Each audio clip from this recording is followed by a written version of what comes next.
Welcome to Telugu popular network. నేను సిరి. ఒక్క by election మరి బీజేపీకి పతనం స్టార్ట్ అయిందని అనుకోవాలా, లేకపోతే ఈ ఒక్క బై ఎలక్షన్తోని బీజేపీకి ఎందుకు పతనం స్టార్ట్ అయిందని అనుకోవాలి? రెండు రకాలైన వర్షన్స్ మనము ఇప్పుడు చూడాల్సిన పరిస్థితి వచ్చింది. ఎందుకంటే ఇప్పుడు జరిగిన కొన్ని పరిణామాల వల్ల బీజేపీకి ఇంకా పతనం స్టార్ట్ అయిందని కొందరు అంటుంటే, ఈ ఒక్క బై ఎలక్షన్ వల్లనే అన్ని మనం నిర్ధారించలేమని చెప్పేసి ఇంకొంతమంది మాట్లాడుతున్నారు. సో దీని మీద స్పందించడానికి ఈరోజు మనతో పాటు ఉన్నారు చలసాని శ్రీనివాస్ గారు. నమస్కారం సార్. నమస్కారం. అందరూ నమస్కారం సార్. బంకీపూర్ బై ఎలక్షన్ అక్కడ ఏంటంటే బీజేపీ చాలా ఇంతవరకు అసలు ఓడినది అన్నదే లేదు. అలాంటిది ఈరోజు మరి ప్రశాంత్ కిషోర్ అక్కడ గెలిచిన వైనం, మరి దీన్ని ఎలా చూడాలి? దీంతో మరి బీజేపీ పతనం స్టార్ట్ అయిందని అనుకోవాలా, లేకపోతే ఇదంతా చాలా చిన్నది, ఒక బై ఎలక్షన్తో వాళ్ళ గెలుపోవటంని మనము నిర్ధారించలేమని అంటారా? తప్పనిసరిగా దీన్ని బట్టి బీజేపీ పతనం అయిపోయింది అనుకుంటాం సరికాదండి. కానీ వార్నింగ్ బెల్స్ అంటారు. సీజేపీ అనేది పక్కన పెట్టిన సీజే ఆ కాక్రోచ్ అంటేనే నాకు అసలు చిరాకు, ఆ పదమే చిరాకు అండి. సరే ఎట్లా వచ్చిందో ఆ జడ్జి గారు ఏం మాట్లాడారు, వీళ్ళేం పెట్టుకున్న తర్వాత సంగతి. అందుకని ఆ సీజేపీ పక్కన పెట్టి వాళ్ళు చేసిన జన్జీ చేసిన ఉద్యమంలో ఒక పాజిటివ్ అంశాలు మనం పరిగణన తీసుకోవాలి. 22 మంది చనిపోతే అసలు లెక్కలేని ప్రభుత్వం ఉంటే ప్రధాని రాజీనామా చేయాలని, విద్యా సంస్కరణ తీసుకురావాలని వాళ్ళు చేసిన ఆ పాయింట్స్ మనం పాజిటివ్గా తీసుకోవాలి. దాంట్లో ఎవరిద్దరు పనికిమాలి ప్రతి ఉద్యమాలు ఉంటారు. వాళ్ళే ఎవరు పెట్టించారు తెలియదు. వాళ్ళు వెళ్ళి మన గౌరవ ప్రధాని తిట్టారని పాపం ఆయన చాలా బాధపడి చేశారు. కానీ వాళ్ళ పార్టీ వాళ్ళ బ్యాచ్లు లక్షల సంఖ్యలో వాట్సాప్ ఆర్మీలు రోజు కనపడిన బూతులు ఇంతకు 1000 రెట్లు ఎక్కువ తిరుగుతాయి. అందరికీ కుటుంబ గౌరవాలు ఉంటాయి. ఆయనకు ఒక్కరికే పైనుంచి ఎవరు దిగి రాలేదు, 4 కొమ్ములు ఉండలేదు, ఆయనకి 10 కాళ్ళు 15 చేతులు ఉండలేదు. ఆయన చెప్పిన దానికి ఆయన చేసిన దాన్ని ఖండిద్దాం మనం. అంత ఎవరు చేసినా తప్పేనండి. అసలు coming back to this point, ఈ జన్జీ ఉద్యమం జరిగిన తర్వాత మొట్టమొదటి ఉప ఎన్నికలు ఈ దేశంలో. ఇది కూడా ఒకటి ఉత్తర భారతదేశంలో, సెంట్రల్ ఇండియాలో, ఒకటేమో గుజరాత్ పశ్చిమ ఇండియాలో జరిగింది. గుజరాత్ ఎలాగో అడ్డ కాకపోతే మనిషి ఉంటారు లేదో, జీవనం సాగిస్తగలుగుతారు లేదు వేరే విషయం. కానీ క్రితం ఎన్నికల్లో, నందిలాపూర్లో ఎన్నికల్లో గుజరాత్లో 1,754 ఓట్ల మెజార్టీతో నెగ్గింది రెడ్డి గారు. అక్కడ ఇవాళ ఆయన అబ్బాయి సింపతి మీద చనిపోతే పెట్టారు. ఇవాళ 30,499 ఓట్ల మెజారిటీకి పడిపోయింది. అంటే ఓటర్ టర్న్అవుట్ కొంచెం పడిందండి. ఆయన ఒక సిగ్నల్ కనపడుతుంది గుజరాత్లో. అంత స్ట్రాంగ్ సీటు, అంత సెంటిమెంటు, ఎమోషన్ అయింది. సరే అది పక్కన పెట్టండి, వాళ్ళ కబ్జాలో ఉంది, ఆదా మోషా గారికి అది ఉంది. మధ్యప్రదేశ్ కూడా దాంట్లో ఒక కాంగ్రెస్ ఎమ్మెల్యే ఒక ఫ్రాడ్ అలెజ్ ఆ కేసులో డిస్క్వాలిఫై అయిపోయాడు, భ్రష్టు పట్టిపోయారు. ఆ టైంలో బీజేపీ ఎట్టి పరిస్థితులను ఆ సీట్ని నెగ్గాలని చెప్పి పైరేజ్ కింద వరకు కూడా కాన్సన్ట్రేషన్ చేసింది. ఇవాళ దతియా ఉప ఎన్నికల్లో దాంట్లో కాంగ్రెస్ పార్టీ వాళ్ళ దాదాపు 7,000 ఓట్లు మెజార్టీతో నెగ్గింది. దీంట్లో మన పరిగణలో తీసుకోవాల్సింది ఏంటంటే ఎంత ఇన్ఫ్లుయెన్స్ పెట్టారు. కానీ దీంట్లో ఒక అండర్లైన్ పాయింట్ ఏంటంటే చంద్రశేఖర్ ఆజాద్, భీమ్ ఆర్మీ, ఉత్తరప్రదేశ్ సంబంధించిన ఆజాద్ సమాజ్ పార్టీ అని పెట్టారు. 22,400 ఓట్లు వచ్చినాయి, యాంటీ బీజేపీ ఓట్స్. అందులో ఒక్క ఓటు కూడా ఆజాద్ భీమ్ పార్టీ వాళ్ళకి సంబంధించిన వాళ్ళు మ్యాక్సిమం అంటే 90% ఓట్లని యాంటీ బీజేపీ. మిగతా వాళ్ళు మిశ్రా గారు మిగతా వాళ్ళు కొంతమంది ఓట్లు 5,000 ఓట్లు అని సపోర్ట్ చేసుకోవచ్చు. కానీ అంటే దాదాపు 25,000 ఓట్లు అక్కడ మైనస్ కనపడుతుంది. ఇట్ ఈస్ క్లియర్ కట్గా జన్జీ ఎఫెక్ట్ అని కాదు, కానీ ఈ ప్రభుత్వం చేస్తున్న ఏకపక్ష వైఖరి, లేదంటే కార్పొరేట్ వ్యాపారులు, గుజరాతీ కార్పొరేట్ వ్యాపారులు కొందరు చేతుల్లో దేశం చిక్కుకుపోయి విలవిల్లాడుతుంది అనేది సామాన్య ప్రజల్లో కూడా వచ్చిందని, అంటే ఎడ్యుకేషన్ ఉన్న యువత వరకు వెళ్తుంది అనేది కనపడుతుంది. ఎందుకంటున్నానంటే మనం లెక్కేసుకుని మొత్తం దాంట్లో ఈ జన్జీ యువత ఎందుకని వాళ్ళు ఏదో ఒక సీజేపీని తీసుకున్నారని కాదు, ఒక అసంతృప్తి, ఒక సిగ్నల్ ఏంటంటే ఆ పార్టీ ఏదో బలం వచ్చిందని కాదు. ఇప్పుడు ఆంధ్రప్రదేశ్ రాష్ట్ర విభజన అయిన తర్వాత 2015 ఆగస్టు 11వ తారీఖున రాష్ట్రం మొట్టమొదటి బంద్ మేమే పిలిపించాం. ప్రత్యేక హోదా సాధన సమితి అధ్యక్షుడు నేను, గవర్నర్ రామకృష్ణ గారు కార్యదర్శి ఉంటా. అంటే మాకు అంత బలం ఉందా? ప్రజల్లో తిరిగాము, కసిగా ఉన్నాం. కానీ ఇప్పుడు మేము బంద్ చేస్తే మొత్తం రాష్ట్రం అంతా స్టాండ్ స్టిల్, బస్సు లేకపోతే మొత్తం రోడ్డు షాపుల మీద బంద్ చేసే బలం ఉందా మాకు? కానీ మొత్తం రాష్ట్రం బంద్ పాటించింది. బంద్ ఎక్కడ అక్కడ అలాంటి 3 బంద్ ఇచ్చినా అద్భుతంగా. ఎందుకని? ప్రజలు మద్దతు పలికారు కాబట్టి. ప్రజల్లో అసంతృప్తి ఉంది, రాష్ట్రానికి అన్యాయం జరిగింది, మోసం జరిగింది, విభజన అయిపోయింది. విభజన సందర్భంలో ప్రత్యేక హోదా ఇవ్వకుండా కేంద్ర ప్రభుత్వం దుర్మార్గం చేస్తుందని అందరం ఆ రోజు ఎవరు రాలేదు, మేమే ఉన్నాం. అంటే మా బలమా? ప్రజల్లో ఉన్నదాన్ని ఒక వాస్తవిక ఆధారంగా మేము ప్రజల కోసం నిజాయితీగా నిలబడ్డాం కాబట్టి అలాగా. సరే ఇవాళ వీళ్ళ యాంగిల్ అంటే ప్రజల్లో యువతలో ఉన్న అసంతృప్తిని ఇవాళ ఇలా ఈ రూపాయన బయటకు వచ్చి అనుకుందా కానీ సీజేపీ ఓట్లు పడతావు ఎన్నో దట్ ఇస్ డిఫరెంట్ ఇష్యూ ఎన్నో నమ్మనండి ఏదో వచ్చేస్తున్నాయి. ఇవాళ ముఖ్య ఉద్దేశం ఏంటంటే బంకిపూర్ ఎన్నికల్లో అంటే మూడో ఎన్నికకు వస్తాను. మోస్ట్ ఇంపార్టెంట్ మీరు అడిగిన పాయింట్. జంజీ ఎన్నికల్లో జంజీ గొడవలో మోడీ గారు బయటకు వచ్చి 3 సార్లు వీడియోలు పెట్టి కన్నీరు ఆనంద బాష్పాలుగా కాకుండా ఆయన కన్నీరుతో పాపం చాలా బాధపడి మాట్లాడారు, బయటకు వచ్చారు, ఇవన్నీ చేశారు. ఎందుకని జరిగింది? సోనం వాంగ్చుక్ దుర్మార్గుడు, నీచుడు, నికృష్టుడు, పాపాత్ముడు అయిపోయాడని వీళ్ళందరూ ప్రచారం చేశారు. ఆడికి చైనా ఏజెంట్ అన్నారు, అదన్నారు, వాడితో మాట్లాడితే పాపం అన్నారు. అయ్యా వాళ్ళు మాట్లాడిన పాపం వాంగ్చుక్ గారిని వాళ్ళ నాన్నగారు ఉద్యమం చేస్తే ఆ అననుకూల పరిస్థితుల్లో కూడా ఇందిరాగాంధీ గారు ప్రధానమంత్రి గారు వెళ్ళి వాళ్ళకి స్టాటస్ ఇచ్చే ప్రయత్నం చేశారు. ఆయన ఒక సైంటిస్టు, మీరు చూస్తుంటారు కదా.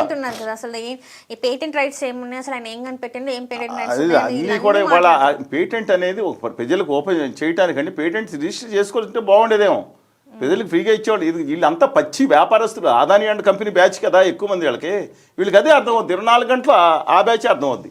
వాజ్పేయి గారు లాంటి గొప్ప వ్యక్తిత్వాలు, మురళీ మనోహర్ జోషి గారు లాంటి ఇది కానీ లేదా అద్వానీ గారి పోరాటతత్వం ఎక్కడెక్కడ ఉందండి? అది పార్టీయా, ఇది పార్టీయా? సరే కమింగ్ బ్యాక్, అది ఆ బీజేపీ, ఇదేమో ఆదా మోషా గారి ఉత్తర భారతీయ జనతా పార్టీ. సరే coming back to the point. ఇవాళ ఆ ఎఫెక్ట్ మరి మోడీ గారు ఇవాళ ఎవరి గురించి మీరు పెట్టారు? సోనం వాంగ్చుక్ గారు, గీతాంజలి గారు, దయచేసి మీరు మళ్ళీ ఏది తిని బలిచాడు అని మాట్లాడిన వాళ్ళ పార్టీ బ్యాచ్ ఉంటే వాళ్ళ మొహం మీద కొట్టినట్టు పెట్టాడు ఆయన.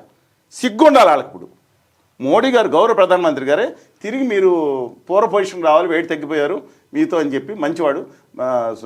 ఆయన మీద కాంగ్రెస్ విమర్శించింది, ఈయన చాలా మంచివాడు, పర్యావరణవేత్త అని బీజేపీలో ఉన్న ముఖ్యులందరూ ఆయన నమస్కారం పెట్టారు. ఇప్పుడు ఈ మొహం ఎక్కడ పెట్టుకుంటారు వీళ్ళు?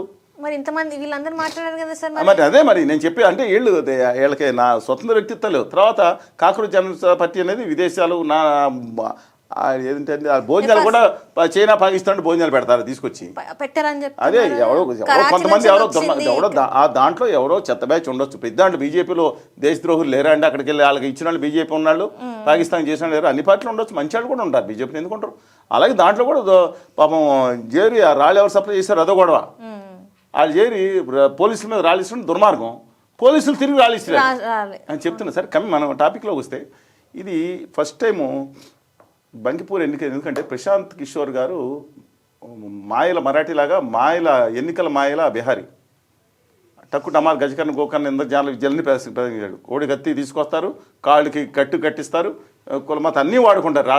దేశంలో అన్ని చెత్త పనులు కూడా సరే మంచి పనులు అన్నీ ఏదన్నా అన్నీ వాడుకుని వాళ్ళు గెలిపించడం అని ముఖ్య ఉద్దేశం. సరే అది మన వ్యక్తిగత అభిప్రాయం.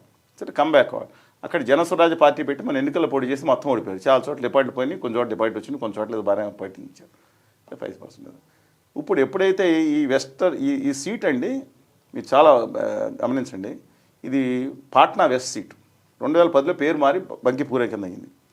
దీంట్లో 1995లోనే సిన్హా గారు అనే ఆయన బీజేపీ పార్టీ నుంచి నెగ్గారు. 4 సార్లు నెగ్గారు 2005 వరకు. నెగ్గిన తర్వాత బై ఎలక్షన్ ఆయన చనిపోయిన తర్వాత వాళ్ళ అబ్బాయి ఇప్పుడు దేశ బీజేపీ అధ్యక్షుడు నవీన్ గారు దేశ బీజేపీకే అధ్యక్షుడు, ఆయన దేశానికి అధ్యక్షుడి కింద జాతీయ అధ్యక్షుడు. మొత్తం పార్టీలో మోడీ గారు, అమిత్ షా గారు ఎవరన్నా సరే ఆయన వాళ్ళ ప్రతీక. ఈయన 2000 బై ఎలక్షన్ అయిన తర్వాత 2010లో 60,000 మెజార్టీ నెగ్గారు. మళ్ళీ 2015లో 39,000 మెజార్టీ నెగ్గారు. 2020లో మళ్ళీ 39,400 మెజార్టీ నెగ్గారు. అంటే 414 అనుకోండి, మళ్ళీ దామే ట్రోల్ చేస్తారు, ఉజ్జాయింపుకి చెప్తున్నాను. తర్వాత 2025 మన ఎన్నికలు జరిగినాయి కదా, మన జరిగినప్పుడు మీరు నమ్మలేరు 51,000 మెజార్టీ నెగ్గారు అప్రాక్సిమేట్లీ. అంటే ఆ సీటు గత దశాబ్దాల నుంచి కూడా ఆయన కుటుంబానికి సంబంధించింది లెక్కన. అక్కడ కమ్యూనిటీగా కూడా కాయిస్తా సిక్కు మంది ఉంటారు, సిన్హాస్ అందరు కాయిస్తారు. ఆ లాస్ట్ టైము రేఖా గుప్తా గారి మీద అంటే ఆర్జేడీ అండ్ కాంగ్రెస్ అలయన్స్ అనుకోండి, ఆవిడ మీద దాదాపు 51,000 పెట్టారు. జనస్వరాజ్ పార్టీ వందనా కుమార్ గారు పోటీ చేస్తే 7,700 ఓట్లు వచ్చింది ఇదే సీట్లో. ఇప్పుడు ప్రశాంత్ కిషోర్ గారు పోటీ చేయాలి తెలివిగా, వాళ్ళ క్యాండిడేట్ పెట్టి ఈసారి పోటీ చేశాడు. ఏంటండి 18,000 ఆ 51,000 పోగా ఇవాళ 18,000 ఓట్ల మెజారిటీతో నెగ్గాడండి. అప్రోక్సిమేట్ ఇంకా డిక్లేర్ అవుతాం. అంటే ఇంతకుముందు నితిన్ నబీన్ గారు కూడా చెప్పింది ఏంటంటే అక్కడ నేనే నిల్చోవాల్సిన అవసరం లేదు, నా పేరు చెప్పుకొని ఎవరో కుక్కని చాలా ఒళ్ళంతా నిండిన అహంకారం ఏదైతే ఆదా మోషా గారి అహంకారం నిలువల్ల ఆయనకు కూడా అంటుకున్నట్టుంది. ఇవాళ ఎంత ఈయన రోడ్లు సరే మనం ఆయన ఎలక్షన్ స్ట్రాటజీస్ విపరీతం అని అనుకోవచ్చు, కానీ ఆయన ప్రతి రోడ్డు మీద ప్రతి చోట ఆగాడు, ప్రతి చోట టిఫిన్ చేశాడు, ప్రజల్లో కలిసి ఉన్నాడు. ఇవాళ వాళ్ళ మన సందేశం అర్థం చేసుకోవాల్సింది ఒక బగ్గిపూర్ ఒకటే దేశానంటే దేశానికి ఒక సిగ్నల్ చూపిస్తుంది. ఆర్జేడీ కూడా తగ్గిపోయింది ఇవాళ. అంటే కొత్త తరం ఈ జనరేషన్ ఏదైతే కోరుకుంటున్నారో కొత్త కోరుకుంటున్నారు. పాత్రను అంటే బీజేపీని పక్కన పంపించేసిన ఇంకో పార్టీని కూడా కాదు, కొత్త తరాన్ని కోరుకుంటున్నారు. రాజకీయ అవినీతి మకిలి అంటని కొత్త యువతరాన్ని కోరుకుంటున్నారు. పచ్చి క్లోనీ క్యాపిటలిస్టుల దేశంలో ఈ దేశం పడిపోకూడదని కోరుకుంటున్నారు. నిజంగా వాళ్ళు అంటే దానివల్ల మొత్తం వచ్చేస్తుందని చెప్పలేమండి. ఎందుకంటే వీళ్ళ దగ్గర టక్కు టమార్ గజకరణ విద్యలు వీళ్ళ దగ్గర కూడా ఉంటాయి కదా. ఏమని మతానికి పెట్టేస్తారు, కులానికి పెడతారు. పంజాబ్ వెళ్ళి ఈయన బాహ్రవాల్ అని మోడీ గారు మాట్లాడతారు. నితీష్ కుమార్ గారు డిఎన్ఏ గురించి మాట్లాడారు. మోడీ గారు కళ్ళంతా కన్నీరు పెట్టుకుని మాట్లాడిన ఆ డిఎన్ఏనా, నా మోడీ గారు వచ్చి నా డిఎన్ఏ ప్రశ్నిస్తాడా అని బాధపడి నితీష్ కుమార్ గారు పాపం వాళ్ళు ఉంగిపోయారు అనుకోండి. ఇంత పరిస్థితులు చేస్తే మరి అది ఉద్దేశం కాదా? అందుకని coming back to the point, అది డెఫినెట్గా ఇవాళ జనస్వరాజ్ పార్టీ ఒక సీట్ అని కాదు, పాట్నాలో భాగం. అది ఎక్కువ యూత్ కూడా అక్కడ మొబిలైజ్ అయ్యి ఉన్నారు. ఒక ఇండిపెండెంట్ అభ్యర్థి కింద మనం భావించాలి. ఒక ధిక్కారంగా చూపించినందుకు అది డెఫినెట్గా ఇవాళ ఒక సందేశం ఈ దేశానికి పంపించబోతుంది. బీజేపీ పతనానికి ఒక చిహ్నం మొత్తం అయిపోతుంది. చిహ్నంగా దీన్ని చూసుకోవాలి. మోడీ గారు బయటకు వచ్చి ఎందుకు చెప్పారంటున్నారు? ఆంధ్రప్రదేశ్లో యువత, తెలంగాణ యువతలో బయటకు వచ్చిన కంగారు పడిపోయారైనా? ఆయన మణిపూర్లో అంత దుర్మార్గం జరిగితే మాట్లాడలేదు. ఎక్కడ అసలు మన ఎవరు మన రైతులు ఢిల్లీ ప్రొటెస్ట్లో వర్షానికి అందరూ 4-5 చనిపోయారు కూడా, స్పందించలేదు. లాస్ట్ మినిట్ అంతా విపరీతం అయిపోయింది. అది వచ్చాడని ఆ టైం ఎందుకు బయటకు వచ్చారు? ఇవాళ మొత్తం ఆయువు పట్టంతా గుజరాతీలు అందరూ ఆ ఉత్తర భారతాన్ని చేతిలో పెట్టుకున్నారు. హర్యానా కానీ ఇవాళ సామ్రాట్ చౌదరి గారు ఇచ్చిన ఎవరిచ్చారు? అమిత్ షా గారు ఇస్తారు. ఇవాళ ఉత్తరప్రదేశ్ని ఎవరు చేస్తున్నారు? మోడీ గారు ఎక్కడ నెగ్గారు? ఉత్తరప్రదేశ్ నుంచే కదా. వాళ్ళు ఎవరు కావాలంటే కదా. మిగతా పార్టీ రాజస్థాన్, మధ్యప్రదేశ్ వాళ్ళే డిసైడ్ చేస్తూ ఉంటారు కదా. ఇప్పుడు ఏం జరుగుతుందంటే జంజీలో అక్కడంతా మన దగ్గర షేరింగ్ తక్కువ ఉందండి. అక్కడ హిందీలో భయంకరమైన షేర్ కోట్లుగా, అందుకని వచ్చారు ఆయన 3 సార్లు వచ్చి నమస్కారం పెట్టారు. అంటే ఇక్కడ మెయిన్ స్ట్రీమ్ ఏదైతే ఉందో పెద్ద పెద్ద ఛానల్స్ అని పేరు చెప్పుకునే ఛానల్స్ ఏవి చూపెట్టకపోయినా కూడా ఈ పర్టికులర్ కాంగ్రెస్ జనతా పార్టీ ఏదైతే ప్రొటెస్ట్ అనేది ఇన్స్టాగ్రామ్లోనే చాలా వరకు వెళ్ళి ఈరోజు మోడీ గారి తలలు వంచింది, బీజేపీ ఎలాంటి పనులు చేస్తుంది అనేది చూపెట్టింది ఈ చిన్న సోషల్ మీడియానే. డెఫినెట్గా సోషల్ మీడియాలో కొన్ని సోషల్ మీడియాలో కూడా అటు ఇటు ఉంటాయండి. ఇప్పుడు మాలాంటి వాళ్ళని మేజర్ మీడియా 95% బహిష్కరించింది. ఒక్క మాట తప్పుగా మాట్లాడలేదు. నేను గత 7 సంవత్సరాల నుంచి ఎన్ని ఉద్యమాలు, ఈ వారంలో కూడా ఉద్యమాలు చేసినా సరే 90% మీడియా వేయలేదు. పత్రికలు పెద్ద 1, 2, 3, 4 10 అంటే ఆ పార్టీని ఈ పార్టీని తిట్టాలి లోకల్గా. నా రాష్ట్రాన్ని న్యాయం చేయండి ఈ 3 పార్టీలు అనేటప్పుడు మొత్తం బ్యాను. ఎవరు చూపించిన 5% ధన్యవాదాలు ఎప్పుడు పిలుస్తూ ఉంటారు. అందుకని ఇప్పుడు మేజర్ ఈ సోషల్ మీడియా కూడా ఏం చేస్తారంటే కొనేస్తున్నారండి. ఎవరు ఏ ముసుగులు పార్టీ కానీ పర్వాలేదు, యూట్యూబ్లో ఎవరు ముసుగేసుకున్నా తెలియట్లేదు. ఇప్పుడు ఉన్నాను అనుకోండి, ఈ రాష్ట్రంలో తెలుగు రాష్ట్రాల్లో ఈ దేశంలో కూడా అసలు ఈ కులగజ్జి మతపిచ్చి ఉప ప్రాంతీయ ద్వేషాలు లేకుండా 30 రాజకీయ అవినీతి మైకులు అంటే 30 సంవత్సరాల లోపు యువత వచ్చి నా రాజకీయం చేపట్టి వాళ్ళ అధికారులు రావాలని కోరుకుంటా. నేను కమ్వాట్ ఎవరైనా సరే నేను ఇదే మాట మీద ఉన్నాను. ఇప్పుడు నేను అడుగుతున్నాను, ఇవాళ ఉత్తర భారతదేశంలో మార్పు మొదలవుతుంది. రామాలయంలో జరిగిన దానికి పండిత మురళీ మనోహర్ జోషి గారు భార్య సమేతంగా వచ్చి నేను హిందూ సాంప్రదాయ ప్రకారం భార్య సమేతంగా చేయాల్సి ఉంటుంది. చేస్తానంటే ఆయన్ని దుర్మార్గంగా రావద్దని చెప్పి ఆపేసి అద్వానీ గారిని రానివ్వకుండా చేసి మొత్తం షో బిజినెస్ చేసి పూర్తిగా టెంపుల్ అవ్వకుండా చేసి అది ఒక అంకం అయితే, ఇవాళ బద్రీనాథ్లో జరిగిన కుంభకోణం ఇవాళ దీంట్లో రామాలయంలో జనం అందరూ ఇస్తే దీంట్లో జరిగిన కుంభకోణం ప్రజలు అక్కడ ఒప్పుకోరు. అందుకని అక్కడ మార్పు మొదలైంది. తెలుగు యువత మారాలి. తెలుగు యువత అంటే పార్టీ దాని కాదు, తెలుగు జాతికి సంబంధించిన యువతరం మీరు ఆలోచించుకోండి. ఇప్పుడు బీజేపీ వ్యతిరేకం అని కాదు, బీజేపీ ఉండేవాళ్ళు ఉండండి, ఇబ్బంది లేదు. కానీ దేశంలో క్రోనిక్ క్యాపిటలిస్టుల చేతులు చిక్కుపోతుంది. యోగి ఆదిత్యనాథ్ గారు అన్వరు అజయ్ మోహన్ ఆయన అసలు పేరు అనుకోండి, ఆయన మాత్రం క్రోనిక్ క్యాపిటలిస్టులు ఎగెనిస్ట్గా నిర్ణయం తీసుకున్నాడు. కమ్ వాటర్ నిజమైన నిజాయితీ పరుడు అంటే ఆయన. Yes, I may differ with me, ఆయన బుల్డోజర్ కొన్ని అవ్వచ్చు. నిజాయితీపరుడు. మోడీ గారి కుటుంబంగా ఇది అన్న అక్కర్లేదండి, నిజమైన నిజాయితీపరుడు అంటే అలాంటి ఆయన్ని పక్కన పెట్టేసి ఏం చేశారు క్రితం ఎన్నికల్లో, కామోష్ బయట లోపల ఉండమన్నారా, ఎందుకని అక్కడ ఇబ్బంది అయిందని తెలుస్తుంది. ఆయనకు ఆయన పక్క తప్పించేయడానికి మౌర్య గారిని తీసుకొచ్చి, మరి పాండే గారిని తీసుకొచ్చి ఉప ముఖ్యమంత్రిని పెట్టి ఎలా చేస్తున్నారు అంటే దేశం క్రోనిక్ క్యాపిటల్ బయటికి రావాలని తప్ప నాకు ఏ పార్టీ అన్నా. అందుకే మొన్న ఏదైతే రామ మందిరంలో హుండీలు మాయమైతే కూడా అందుకే అమిత్ షా గారు కానీ ప్రధాని గారు కానీ మాట్లాడలేదు. ఎవరు వాళ్ళ సంగతి అండి, ఆంధ్రప్రదేశ్లో మాట్లాడారు ఎవరన్నా? అంతకుముందు తిరుపతి గుడిలో లడ్డు గురించి అలా పంపించని పెద్ద భక్తులు ఎవరో అమిత్ షా గారి బాగా సన్నిహితుడు బోరా గారు, తర్వాత జూపల్లి రామేశ్వరరావు గారు లాంటి భక్తులు ఎప్పుడు వీళ్ళు స్వచ్ఛమైన ఆవుకు సంబంధించిన నేతిని తీసుకొచ్చి దాంతోనే ప్రత్యేకంగా లడ్డూలు తయారు చేయించి 1,00,000 లడ్డూలు ప్రత్యేక విమానాలు అక్కడ పంపిస్తే అయోధ్య దేవాలయానికి తిరుపతిని దేవుడు నాశనం చేసేసినట్టు అసలు వీళ్ళు కూడా వేరు. అయోధ్య దేవాలయం ఎందుకు పంపించారు? పంపించలేదు. మొత్తం ఉత్తరప్రదేశ్లో మా వెంకటేశ్వర స్వామిని అవమానాల పాలు చేశారు. మా వెంకటేశ్వర స్వామి ప్రతిష్టని, తిరుమల ప్రతిష్టని బాలాజీ అనుకునే దాన్ని ఈ శాశ్వతాన్ని నష్టం చేశారు. దానికి ఎవరు బాధ్యులు అవుతారండి? వాళ్ళకే ఇక్కడి నుంచి వెంకటేశ్వర స్వామి ఇక్కడి నుంచి అయోధ్య వెళ్ళిపోతామని ఆంధ్రప్రదేశ్లో రాజకీయ నాయకులు వెళ్ళి మా వెంకటేశ్వర స్వామి ప్రతిష్టని దాని మీద ఏం తీసుకున్నారు?